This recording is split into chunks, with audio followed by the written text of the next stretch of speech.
Hello mga kayoyo at tayo naman ay nagbabalik para sa ating bagong video. So ayan, ang content na to ay get ready with me and nakita nyo naman nagpatak na tayo ng mata para hindi tayo mukhang nag-chudus. Charat. Ayan nga pala yung nabibili lang sa Japan kung saan malamig siya sa mata. And thank you so much Jonas, my good friend, para pasalubungan ako ng ganyan. Tumitirik ang mata, naluluha. Kaya iyakin ka pala, day. Eme, so ayan na. Habang inaano na natin ang ating skin sa face, maglagay muna tayo ng contact lens. Thank you so much, Jewel Johnson, for the amazing contact lenses. Ang kulay niya ay gray. And by the way, nakapaglagay na rin ako ng primer, hindi ko lang na video. Pasensya naman na. So ayan, medyo kinukuskus lang natin ang slide kasi matagal tayong hindi nag-lens. So kailangan natin linisin maigi yung lens natin. Let's go. At ikinakabit na po natin, kailangan nating bukang-buka. Gawin nating salamin ang ating selfie camera. Habang ang haggard na naman ng aking hair, pasensya na, magpapagupit tayo ulit. So, let's go. Let's go pa eh. Kayo ba, anong favorite nyong color ng lens? Ako kasi, parang mas bet ko yung mga ganyan lang na parang hindi masyadong loud. Pero kaka-order ko lang ng blue. Okay, para maiba lang. Pero usually naman kasi ang gusto ko lang na suot na lens is yung dark brown or light brown, yung medyo lang, parang normal lang na lens. So ayan, minamassage natin ang ating face para maging ready na tayo sa ating makeup. And naglalagay po ako ng lip balm, which is menthol flavor, and meron siyang SPF 15. Maigi talaga na ang lip balm natin is may SPF. So, ayan. Itutulak natin siya ng labi kasi hindi na siya lumulubog ng kusa pag iniikot. Okay, attitude yung lip balm. Okay, let's go sa ating liquid foundation na Maybelline. Ayan. Fit Me po. Fit Me foundation. Ang number niya is 120. Ano lang siya sa akin. Medyo natural look lang. So, ayan. Tayo. Ilang pump yun? Nabilang nyo ba? Okay So ayan, gamit tayo ng salamin na may pang contour, and thank you sa aking besh na si John Paul Martin Orlando. Ayan, thank you so much Kuya Keka for this wonderful contour by Nadine Nadimonyo. Okay, yan, joke ba eh. So ayan, nakikita nyo po nila, kinakalat ko na po yung liquid foundation sa aking face na akala mo talaga naman pinaplatada pa eh. And yung sobra is ilagay natin sa leeg. Syempre kailangan pantay, hindi tayo parang pugot ulo, diba? Tsaka Jabba Walkies. At nakikita nyo naman kinakalat na natin. Lagi ko lang po ginagamit kamay ko, yung palad ko mismo sa pag blend ng foundation. Ewan ko ba, parang mas bet ko siya, hindi ako gumagamit ng brush or sponge or beauty blender. Parang mas natitipid ko yung foundation bilang meron tayong medyo malaking face.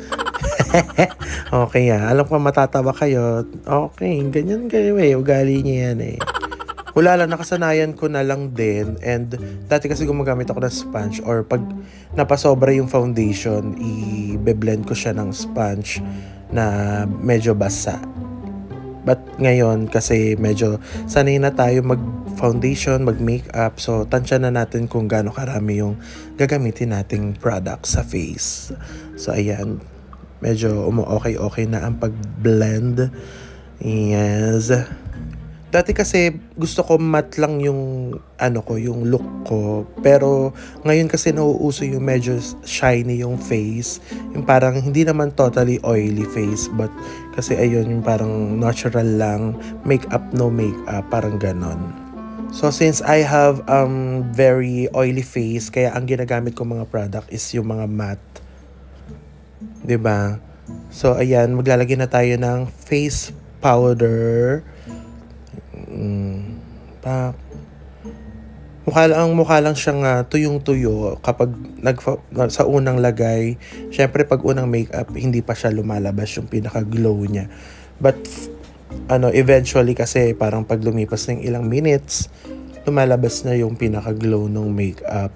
And nagbe-blend na siya sa natural oil ng ating face. So, sa mga dry skin, alam ko ang struggles nyo kasi mahirap talaga pumili ng magandang makeup para sa skin type na dry. So, after natin maglagay ng ng powder, maglalagay ulit tayo ng powder. Ewan ko ba, parang hindi kompleto yung makeup ko pag hindi ako naglagay muna ng pressed powder. And yung gamit ko palang pressed powder kanina is yung former Fanny Serrano na pressed powder na ngayon ay Features and Shades na po siya. It's a local brand, so support natin ang mga local brand. And yung powder ngayon na nilalagay natin, ang tawag dyan ay baking. Ewan ko kung paano naging baking ang tawag dyan, pero yun, para hindi daw mag-cakey. So, ayan. Ang gamit natin ay Nichido, which is the creamy glow na shade. So, this time, maglalagay na po tayo ng eyeshadow using my brush na pang eyeshadow. Mahilig lang ako sa brown. And kumuha tayo dyan sa ating pang contour na BYS with Nadine Lustre. Yes. Ewan ko ba, nahilig lang ako sa brown.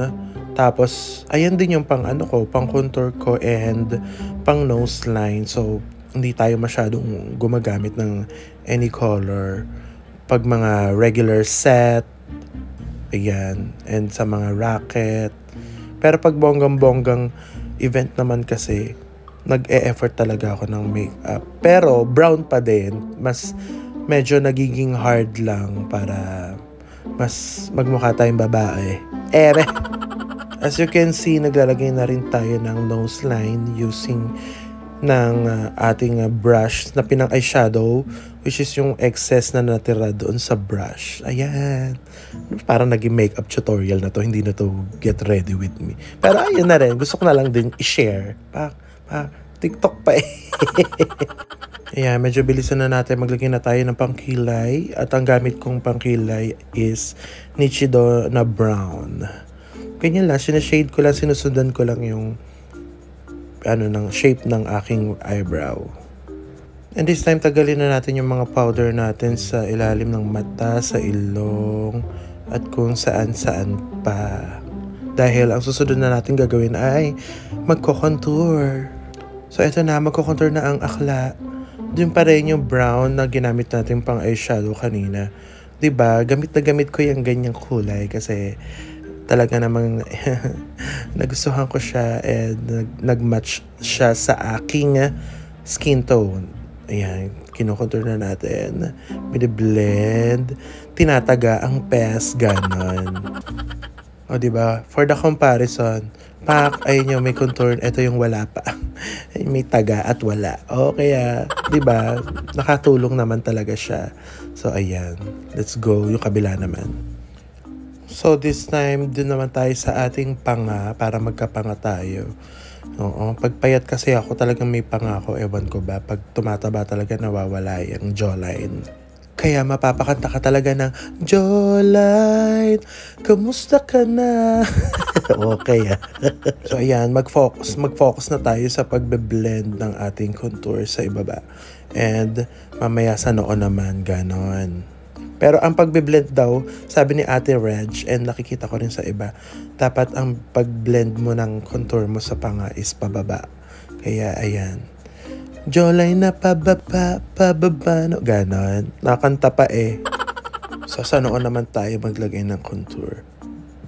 Diba? Paliitin natin ang pes hanggang sa makaya natin na lumiit siya ng slight. For the daya lang, parang shadow lang ganon. Go. Then, yung mga excess na nakuha natin sa contour is ilagay natin dyan sa gilid ng noo. Ayan, i-blend natin ganyan. 'Di ba? Pamisgay na ba to? Okay So, maglalagay na tayo ng blush on. Wala na siya. Paubos na nga. Walang pambili. Medyo mahal yan. Oo. At saka binigay lang sa akin yan ni Paloma. Thank you, Paloma. Baka naman, meron ka pa ba dyan? Gusto ko yung shades nito kasi ang ganda lang. Parang hindi siya loud na loud. Pang ano lang siya. Yung slightly pinkish na may pagka-orange, na may pagka-brown. Parang ganon. So, nagbe-blend siya sa contour. Hindi lang siya nagbe-blend, nagko-complement pa, ganon. Okay. At dahil fan nga tayo ng brown, magkikita tayo sa ating under eye. O, diba? Parang nakakaano lang siya, nakaka-vampire look lang. Vampire na bakla. Nangulangot pa eh.